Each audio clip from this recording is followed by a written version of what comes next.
Oh god. Alright, hello and welcome people. I got good and bad news. For those of you who have been watching my Star Wars The Force Unleashed playthrough, basically what it comes down to is I just recorded all of the part of the end game, or all of the end game, and no voice was recorded. So that kind of fucking sucks. I'll have to re-record it at some other point, but I can't be stuffed doing it again now. So where the hell were we in Katawa shoujo?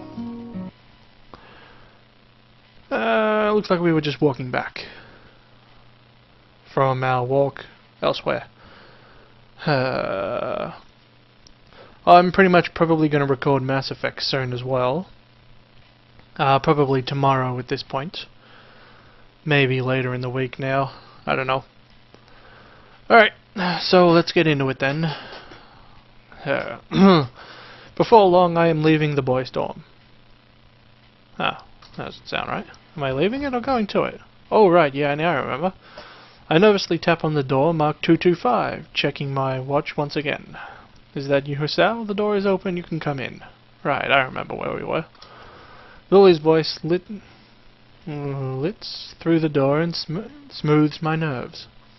This is the first time I've been invited to the girls' dorm after dark. Girls' room after dark, whatever, same thing. Even though I know there is no ulterior motive behind the invitation, it doesn't stop my mind running wild with possibilities. One guy, two girls in the dorm with a tea set. Yes, crazy things are gonna happen there when tea's involved.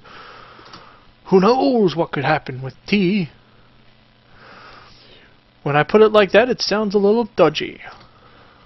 Giving a small sigh to steady myself, I gingerly put my head in the put my hand on the handle and opened the door, craning my head to see inside.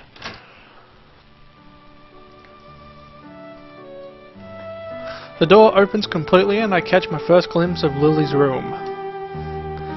Her furniture looks almost antique, but the bare walls and flat surfaces are barely decorated at all. In the center of the room sits a low table where I see a small set of tea at rest. It seems that everything in this room has its place, possibly... Man, I'm fucking up so bad right there, aren't I? Possibly expecting several piles of books. My sense of vision isn't the only one of the stimulated. The faint smell of something can be picked up on the air. Nail polish, perfume, makeup. It's hard to describe in any way other than girly. My eyes finish their quick sweep of the room before returning their position onto the girls. Lily sits next to the small table wearing very dark blue pajamas with shorts that show off plenty of her alluring pale legs. Opposite her, Hanako sits, adorned in conservative light pink gown. Her hands are firmly fixed between her legs, her shoulders forward, and her head down, as if trying to hide herself in it. It would be easy for her to do it. It looks about 2 sizes too big for her. Waves of flow from her frame, making her look like a child playing dress-up in her parents' clothes. She looks up to confirm my identity, and the beginnings of thin smile creep across her face before vanishing so fast that I can't be sure they were there. There's no point in standing in the doorway, Husal. I take a step into the room, closing the door behind me. My, I'm afraid this really is a small room for 3 of us. Would you like to take a seat? I slowly walk to the table and sit down, trying my hardest not to disturb anything along the way. I almost can't help but steal a quick glance from Lily's top as I sit. Yeah, to be robbed of sight would be a most terrible fate. Well now, how about some tea? Hanako, would you please pour? Sure. Husal, would you like... I would love some tea. Do you need a hand? No, I'm fine. Thank you. Lily finds it difficult to resist a smile at her companion's nervousness, something I can't really blame her for. Been a trying day? Yes. Oh yeah. I relax at my place opposite of the cabinet. To my left is the blue-clad Lily, to my right sits the pink Hanako. The tea set on the table looks cute as well as practical, painted red with a floral motif. It looks odd when concentrated with Lily's plain but generally sophisticated-looking furniture, which leads me to think that Hanako might have picked it out. There is a slight ting when Hanako accidentally tips the teapot on the cup as she tries to pour. I'm inserting my own words now. She breathes in sharply. She must be really nervous, as it's not the kind of thing anyone would worry about. Hanako quivers at her mistake. It's okay, Hanako, there's no need to be nervous. Hanako seems to find some confidence in Lily's reassuring, soft-spoken words and definitely pours the next 2 cups. No, I didn't. Oh well. Here you are, Hisao, Lily. Hanako carefully places a cup and saucer in front of Lily and myself. I could get used to service like this. Thank you, Hanako. Yeah, thanks. You're welcome. Lily searches for her cup and upon finding it, sips delicately. I do the same. This tea tastes somewhat better than the tea we usually have at school. This is nice. It's so different from the tea I had before. Looks like you picked the right one, Hanako. You've done well, even if it was a bold move. Hanako smiles, returns, redubbed. Even with her blighted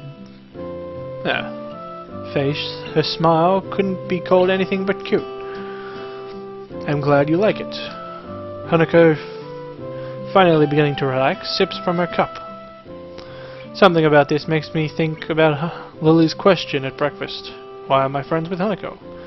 Lily seems genuinely concerned for Hanako's well-being, but it's not like I can do anything to help her. As far as I can tell, her scars don't hold her back physically, and everyone I've met seems to have overcome their disabilities to some extent. I don't have any ulterior motives to hang out with Hanako. We share similar interests. Isn't that enough? So, Hisao, are you joined? Lily's words break me out of my reverie, and I take a second to consider where I am.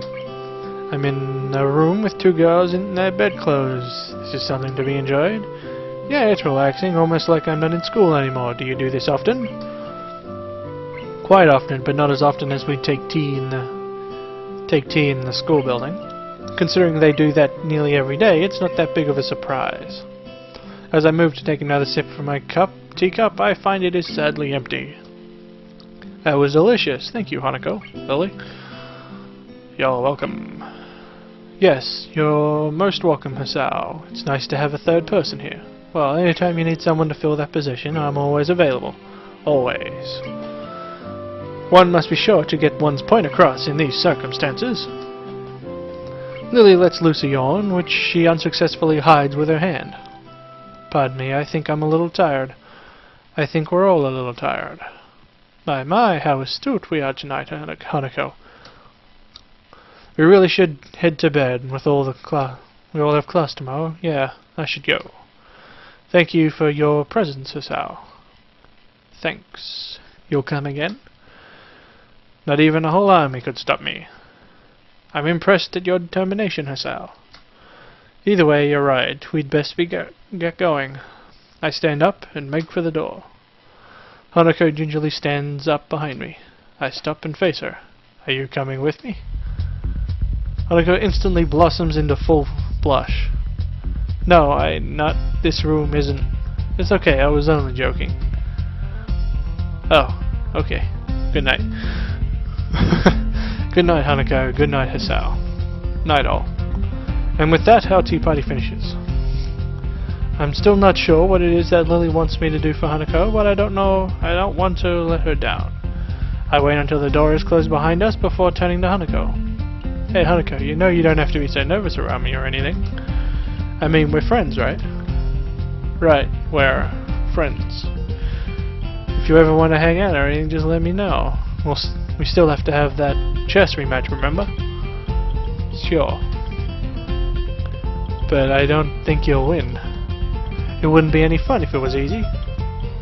Hanako seems to give a mute laugh, but she could have just as easily been exhaling. Good night, Hisao. With that, Hanako quickly retreats into her room, located next to Lily's. I start to walk back to my dorm, but the simple act of walking seems to drain me of my energy. I barely make it to my room before the wave of exhaustion hits. I kick off my shoes, fall into bed, and fall asleep by the time my head hits the pillow. Man, I'd love it if I could do that. I bet anyone would love it if they could just hit the pillow and fall asleep. I pull my door closed, ready for another day of classes. Sleep well. Kenji's sudden arrival makes me jump, and I narrowly avoid butting heads with him. I know he was foresighted, but he knows who I am now. Does he still have to stand so close? Oh yeah, like a baby. Damn, why do people say that? Have you ever heard of a baby sleep? Ever heard. They scream all night, every night. Babies don't sleep well, ever. Well, there goes my restful state. I have to remember to never use figures of speech with Kenji. Alright, I get your point. It was just a figure of speech. Yeah, sure, whatever. Where were you last night? I had a favor to ask, but you went around. For a split second, I considered telling Kenji the truth, that I was spending time with Lily, Hanako, and Lily. Thankful, the split second passes as soon as it comes. I was just out, checking at the local area and stuff, you know, recon. Good man, good. I know you were the type to plan ahead. Anyway, what was this favor you wanted? I was going to get takeout, but I need a change. Wait, what? I gave you money last week and you still haven't paid me back. I'm starting to think you were cool. Kenji fishes around his pocket and purchases his wallet. As he counts out the 400 yen he owes me, I can clearly see that he has at least 10,000 yen in notes. Hey, what the hell? Are you borrowing money off me when you have that much cash? Kenji hisses a little, realizing that he's been had. Get off my case, man. It's bad luck to break a big note for anything less than half its value. It's a tycoon's rule. Last night's dinner is going to cost me 7 years of bad luck. 7 years! Don't you think that's enough cause to help someone out? I'd get a shorter sentence if I had just stolen the stuff. My common sense screams at me to say something at him, but thankfully I restrain myself. Arguing a point like this with Kenji just leads to further and more complicated decisions. Yeah, I guess you're right. Maybe you should plan these things a little better. Yeah, man, I know, but it's just got so much stuff to do. It's hard, you know, never around anymore, so I'm on my own. We're supposed to be brothers in brotherhood. Remember? Yeah, I get you. Global conspiracy and such. I'll keep my ear to the ground. Kenji draws close enough from me to get a clear whiff of his garlic-tainted breath. Hey, you'd better, man. You're already spending less time here. That's the first thing they do. They'll try to split us up. Divide and conquer. Sun Tazun said that. Tazu, whatever. Roger that. Now I gotta be going. I got classes. You coming? Nah, I'm tired. I just stayed up all night to make sure nothing was going to happen after splitting that note. As rational as ever, I see. Whatever. Night. More like morning, but still. Kenji scurries back to his room, and I hear him throwing his locks as I walk down the hallway. That is why some people can't roll their tongue, or why the second toe is larger than their big toe. Mattel beams a half-moon smile at us, obviously proud of his explanation of recessive genes. However, no matter how impressive he is at his science that defines who we are, the classroom seems to reduce to us the poor. Whatever. Why is it that bad of an explanation that makes even the most interesting things seem worthless? I can see Matao deflate as he realizes that nothing he has said in the past half hour has sunk in. Whispered conversations start to break the silence. Like an avalanche, the noise level in the classroom starts to rise. Defeated, Matao identifies some questions from the textbook and sets to clearing off the blackboard. Almost as if expected, Hanako packs up her things and leaves as soon as people start talking and laughing among themselves. The initial shock of seeing someone play so bluntly truant has started to fade, but it doesn't stop me from wondering. Is she leaving because she doesn't want people to talk to her, or is it just the thought of people around her shattering her peace? Before I can think about the topic further, the school bell rings, and I wonder if she was simply taking the opportunity to leave early. The usual clamour of students exchanging books for lunch reverberates around the room, and while Misha is distracted, I grab my lunch and head out the door. Lily already sits in the tea room, setting her lunch alone. So Hanako's not here then. Oh, Hisao. How are you? I haven't met Hanako since this morning, I'm afraid. That's right, Lily and Hanako live next to each other. Somehow I think their morning conversations are slightly more grounded than Kenji's ramblings. That's strange, she left class early, so I figured that she'd come here. So she's still leaving class early, huh? Yeah, I've seen her do that a few times. Lily drops her head a little, and her tone of voice is notably depressed. It's very reminiscent of someone who is used to hearing bad news. I was so sure that she'd stop doing that once you two became friends. Everyone has their own pace, I suppose. Well, I was wondering about just that today. What exactly does she leave? Oh, why? I'm not entirely sure myself. Personally, I think it's because she doesn't want to be put in a situation where she has to answer to someone. I have a flashback of my first meeting with her when I thought she looked like a cornered animal. Maybe I wasn't far from the truth. But she seems fine with talking to you and with me a bit. It's a little more complex than that. I imagine that the first thing most people ask her is about her scars and what happened. She rarely talks about it with me, but I can tell that someone doesn't like to remember whatever happened to them back then. Leaving class and running away from decisions is her preemptive strike, if you will. So then does that explain her talking to me? Alright, how does that explain her talking to me? You said it yourself yesterday at breakfast. You tried to ignore her scars. Once she saw that you weren't going to ask her about that, she opened herself up to you. I guess you're right. Maybe, I don't know. You know her better than I do, so I'll take it for your word. I wouldn't worry about that. I'm sure you'll come to know her as well as I do soon enough. I welcome the prospect of her having a new friend, and the two of you have such similar interests. Well, I hardly count reading as a team sport. It's good to have company, though. That's my point. Hanako is still an average person at heart. She also wants company at times like that. Huh, I see. I think, to be honest, both of you still confuse me a little.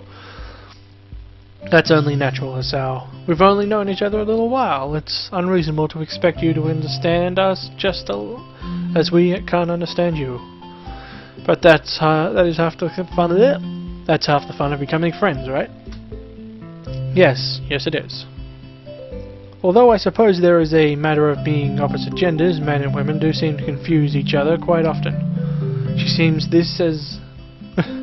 this with a little giggle, finding amusement at the odd little details of life.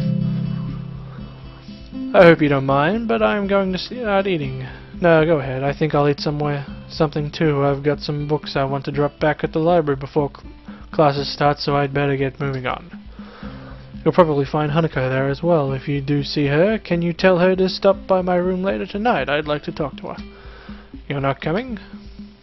Unfortunately, I have class representative meetings later, so I'll be gone as soon as I've finished my lunch. Okay then, if I don't see her in the library, I'll tell her in class. I'm sure she'll be back after lunch. We fall silent as we start to eat. I take a second to reflect on our conversation. I've always thought that Hanako's shyness was simply due to her being self-conscious about her scars. But that is pretty superficial way of looking at her. Just when I thought I was able to see through the fog of Lily and Hanako, I realized that I'm more lost than when I started. Lily quickly finishes her lunch. Acutely aware of her meeting, I don't blame her. Shizune is most likely going to be there, and I doubt she'd want to give her the satisfaction of another argument. I must be off. Same time tomorrow? Same time, same channel. I'd better be off too. I don't want to risk being late.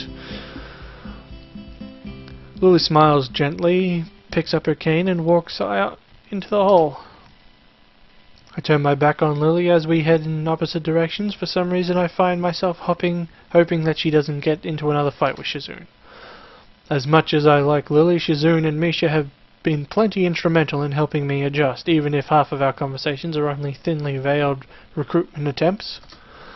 Then again, I barely know either of them. Maybe they were previous leaders of some kind of secret society but their love for each other drove them apart. Man, I need to stop reading cheap fiction. It's running my brain. Either that or I've gotten to move away from Kenji and his bad influence. It's sad that I can't tell the two of them apart anymore. I slide my books down the return chute. They crash into the cut with a pleasant thud. Yuko, however, doesn't seem as impressed as I. Hisao, you scared me. Sorry, I thought you were used to that by now, or is the library's literacy level here so low that nobody borrows any books? Huh? No, I think everyone here can read, fine. Yeah, never mind.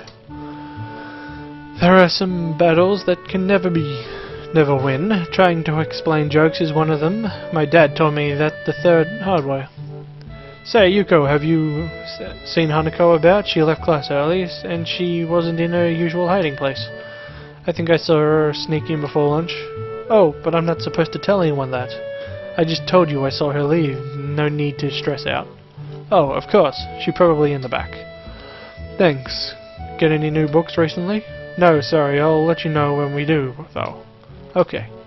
If there's one thing I know about librarians, is part-time or otherwise, it's that they appreciate people that take a genuine interest in their work. I walk the now familiar path to Hanako's reading nook, picking a few titles along the way. Sometimes I find it hard to discover a new book that will interest me along the shelves. An author's name or two words titles don't mean much in a sea of similar words. For that reason, I sometimes reread books that I read in the past. Better to bet on the favorite than a new runner. An unfamiliar title from a familiar author peeks out among the spines of the neighbors, so I remove it from the shelf. At least I'm not going over old material. As expected, Hanako sits on her beanbag, buried deep in a copy of Dance, Dance, Dance. Huh. Wonder what that could be about. Perhaps some dancing. Hi Hanako, how's it going?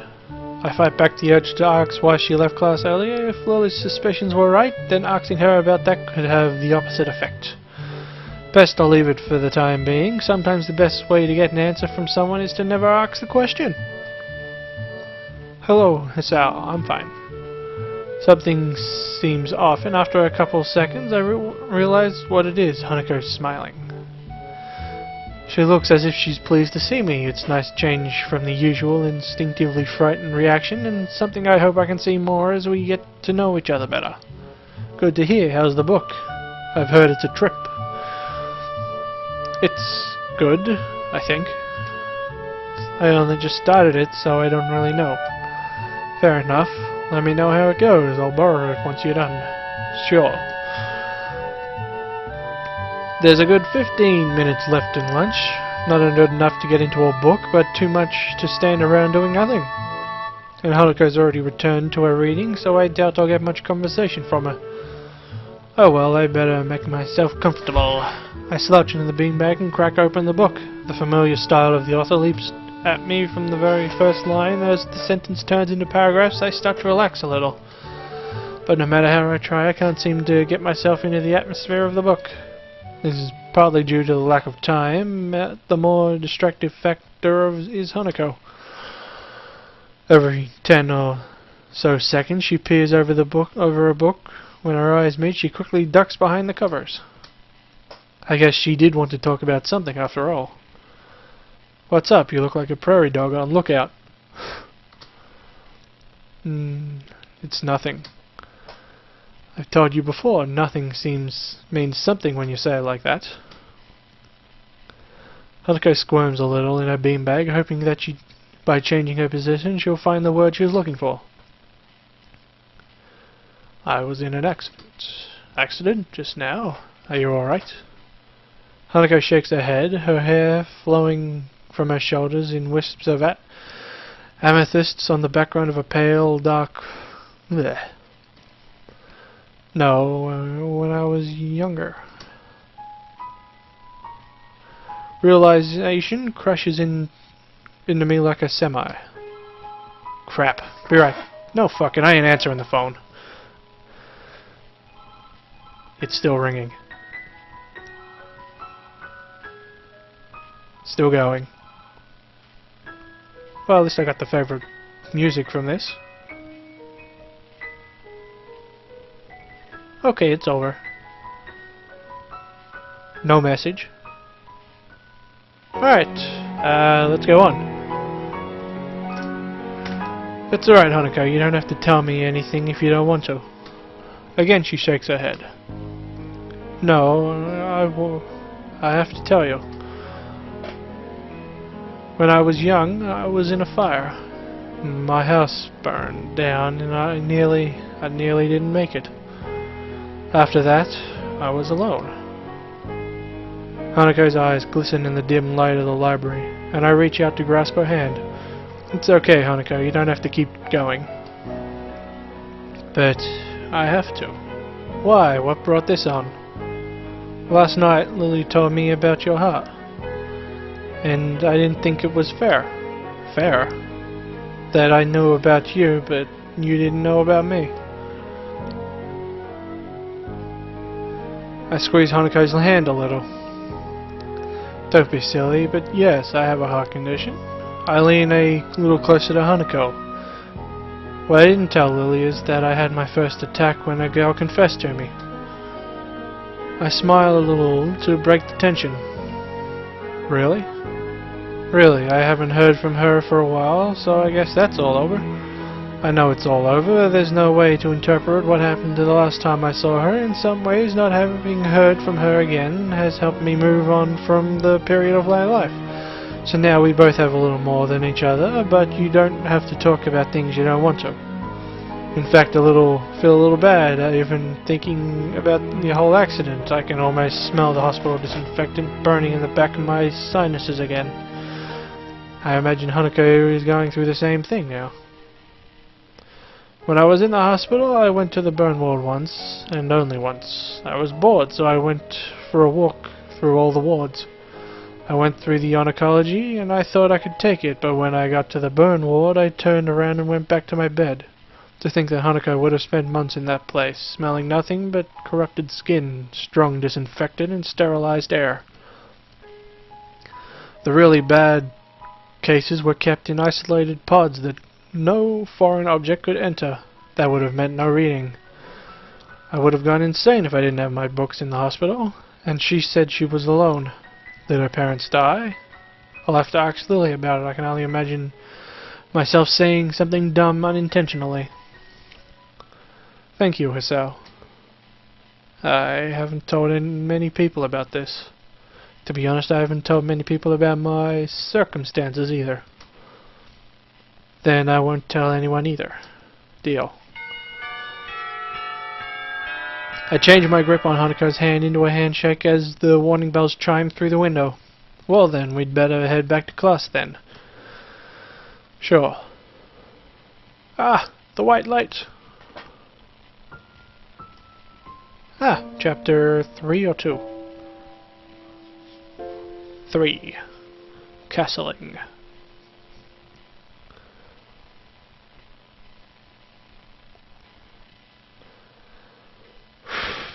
I think I might end it there. Just... damn it, let me go back. There. I'll save it there so I can get that scene again for the next time. Alright, I will see you guys... yeah. I'll see you guys tomorrow when I try to record some more the ending again and for some other stuff. So I will see you guys later.